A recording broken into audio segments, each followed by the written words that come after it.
Hello बच्चों। तो आज की इस वीडियो के अंदर हम डिस्कस करेंगे एंड गेट। इससे पहली वाली वीडियो में हमने डिस्कस किया था और गेट। और क्योंकि ये डिजिटल हमारा इलेक्ट्रॉनिक्स का चैप्टर चल रहा है, तो एक एक चीज़ें हम समझेंगे। सारे जितने भी हमारे लॉजिक गेट्स हैं उनके बारे में समझेंगे।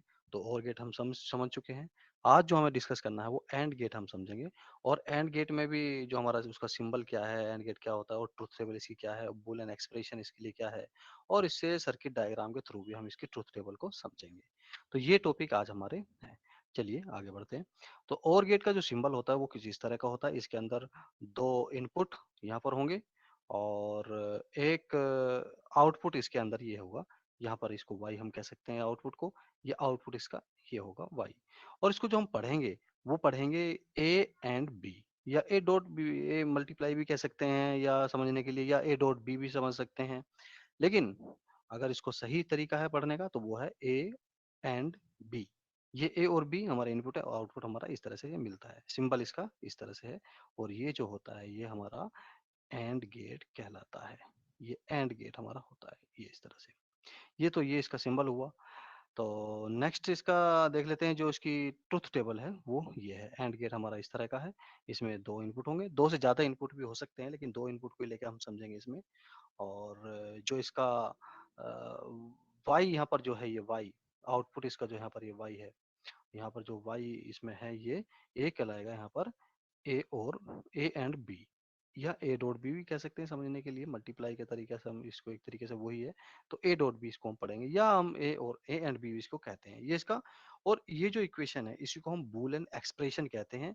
जो ये आउटपुट जो हमारे इनपुट ए और बी के टर्म में एक रिलेशन ये देता है, इसको हम बूलियन एक्सप्रेशन कहते हैं। और ये इसकी ट्रुथ टेबल है कि जब इसके दोनों इनपुट पे जीरो जीरो मतलब लो वोल्टेज, जीरो वन, एक पर लो वोल्टेज एक पर हाई वोल्टेज, और फिर ए पर हाई वोल्टेज और यहाँ पर ये बी पर लो वोल्टेज, फिर दोनों पर हाई वोल्टेज हो, तो आउटपुट इसके कैसे कैसे यहाँ पर आते हैं। तो आउटपुट जब दोनों जीरो जीरो हो तो आउटपुट जीरो होगा, या दोनों में से कोई सा भी एक जीरो हो तो भी जीरो होगा। जब दोनों पे हाई वोल्टेज होंगे, वन वन होगा, तो ही आउटपुट में यहाँ पर हमें वन मिलेगा। तो ये इसकी ट्रुथ टेबल यहाँ पर हुई। अब इस ट्रुथ टेबल को सर्किट के माध्यम से भी हम समझ सकते हैं कि ये जीरो जीरो कैसे आता है। चलिए, तो ये हमारा एक सर्किट है। इसके अंदर जो एक सिंपल एक तरीके से ये एनालॉग यहाँ पर सर्किट है। इसके माध्यम से भी हम इस ट्रुथ टेबल को यहाँ पर समझ सकते हैं। ये एंड गेट का सिंबल हो गया हमारा। तो ये सर्किट डायग्राम ये वाला है, इससे हम इसके ट्रुथ टेबल को यहाँ पर समझने वाले हैं। तो यहाँ पर ये वोल्टेज है। और जब ये स्विच इसमें से ए जीरो और बी जीरो, क्या मतलब है कि ये दोनों ही ओपन है। यहाँ भी जीरो है और यहाँ भी जीरो है। तो जीरो जीरो का मतलब क्या हुआ, सर्किट दोनों ओपन है। तो यहाँ से जो भी करंट होगी वो आगे नहीं जाएगी, और जो बल्ब हमारा होगा वो ग्लो नहीं करेगा। तो हमें आउटपुट में क्या मिलेगा, एक तरीके से जीरो आउटपुट मिलेगा, क्योंकि बल्ब ग्लो नहीं किया। अब क्या है कि जब ए पर जीरो हो, ये ए पर हमने जीरो यहाँ पर किया, और बी पर क्या हो, वन हो, तो बी पर वन हमने यहाँ पर किया। बी पर वन का क्या मतलब है कि इसको हमने यहाँ से कनेक्ट कर दिया। जब हमने इसको यहाँ पे कनेक्ट किया तो अभी भी जो करंट यहाँ से जाएगी, क्योंकि यहाँ पर सर्किट तो एक तरीके से ये खुला हुआ है, ओपन है। अब यहाँ से करंट कैसे जाएगी, तो अभी भी जो बल्ब हमारा वो नहीं चलेगा, नहीं ग्लो करेगा। तो आउटपुट का अंदर क्या हुआ, जीरो ही मिलेगा। अगर ए को हम यहाँ पर क्लोज कर दें और इसको हम यहाँ पर वन लगा दें, यानी कि इसको यहाँ से हमने क्लोज कर दिया और इसको ओपन रखा, तो भी यहाँ से सर करंट पास नहीं होगी, सर्किट पूरा नहीं है। अभी भी बल्ब बल्ब यहाँ पर ग्लो नहीं करेगा और हमें आउटपुट के अंदर फिर से जीरो मिलेगा। लेकिन जब यहाँ पर हम क्या कर दें, दोनों पे वन वन यहाँ पर कर दें, मीन्स इसको भी यहाँ से हम कनेक्ट कर दें, अब क्या होगा, सर्किट पूरा हो गया और हमारा इस समय बल्ब जो करेगा वो ग्लो करेगा, और आउटपुट के अंदर हमें यहाँ पर वन देखने को मिलेगा, ये वाला।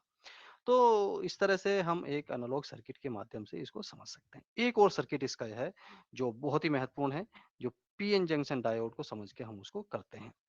तो अब देखते हैं कि हमारे सर्किट के अंदर ये जो सर्किट है इसके अंदर दो पीएन जंक्शन डायोड ये होते हैं, ए और बी। यहाँ पर इसके दो टर्मिनल है जिस पर हम इनपुट देंगे, और यहाँ पर जो एक सी है इस पर भी हम कुछ वोल्टेज यहाँ पर देंगे, एक रेजिस्टेंस ये है, और एक्स जो है यहाँ पर ये आउटपुट, यहाँ पर हमें एक्स पर यहाँ पर कुछ आउटपुट यहाँ पर मिलेगा। तो यहाँ इस आउटपुट को, इस वाले आउटपुट को हम इस वाले आउटपुट को इन इनपुट के हिसाब से हम कैसे वो समझें। यहाँ पर हम क्या करेंगे, यहाँ पर हम 0, 0 भी रख सकते हैं, यहाँ पर 0, 1 भी रख सकते हैं, फिर यहाँ पर 1 1 और 0 भी कर सकते हैं और 1, 1 भी कर सकते हैं। तो यहाँ पर क्या रिजल्ट आएँगे उसको समझते हैं, ये सर्किट के माध्यम से। चलिए, तो ये है पहली सिचुएशन। यहाँ पर क्या किया हुआ है कि दोनों पे ही 1-1 रख दिया। देखिए हमारे पास जो ट्रुथ टेबल के अंदर थे, वो ये है कॉम्बिनेशन कि दोनों पे 0-0 होंगे या 0-1 होंगे या 1-0 होंगे या 1-1 होंगे। तो हमने क्या किया है, इस सर्किट में यहाँ पर 5 वोल्ट दिया और यहाँ पर भी 5 वोल्ट दिया और यहाँ पर भी 5 वोल्ट रखा।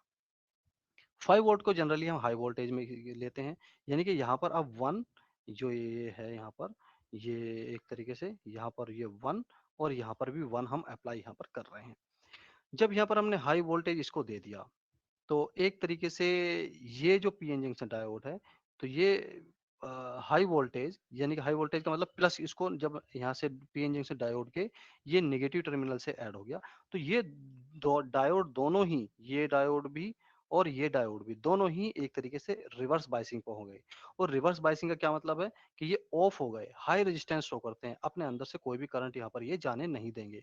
तो यहाँ से तो कोई भी इस करंट नहीं जा रही है, तो इसका मतलब इस जो ये लोड रेजिस्टेंस है इसके अंदर भी कोई करंट फ्लो नहीं हो रही है, कोई भी पोटेंशियल ड्रॉप यहाँ पर नहीं हो रहा है। तो जितना भी ये सी पर लगा हुआ 5 वोल्ट है, वो हमें यहाँ पर मिलेगा। तो एक तरीके से हमें यहाँ पर आउटपुट में भी 1 मिलेगा जब दोनों जगह 1-1 हो। तो ये सिचुएशन हमारी आती है। अब सिचुएशन यहाँ पर बदल लेंगे, क्या करेंगे कि अगर इनमें से दोनों ही 0 हो या किसी एक पर भी 0 हो तो क्या होगा? वो इस सर्किट से हम यहाँ पर समझेंगे।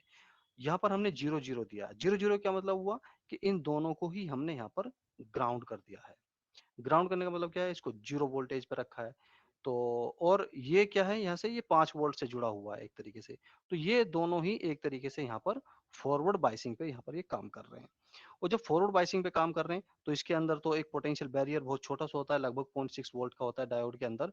तो और ये ग्राउंड भी है, तो एक सर्किट हमारा यहाँ से हो गया। ये जो वोल्टेज हमने यहाँ पर अप्लाई किया हुआ है, इस वोल्टेज की वजह से करंट हमारी जो यहाँ रेजिस्टेंस आर है, इसके थ्रू यहाँ पर ये करंट इसके अंदर यहाँ से भी इसको जाएगी, तो ग्राउंड है, सर्किट पूरा हो रहा है और यहाँ से भी इसको चली जाएगी। यानी कि यहाँ पर कुछ पोटेंशियल ड्रॉप होगा।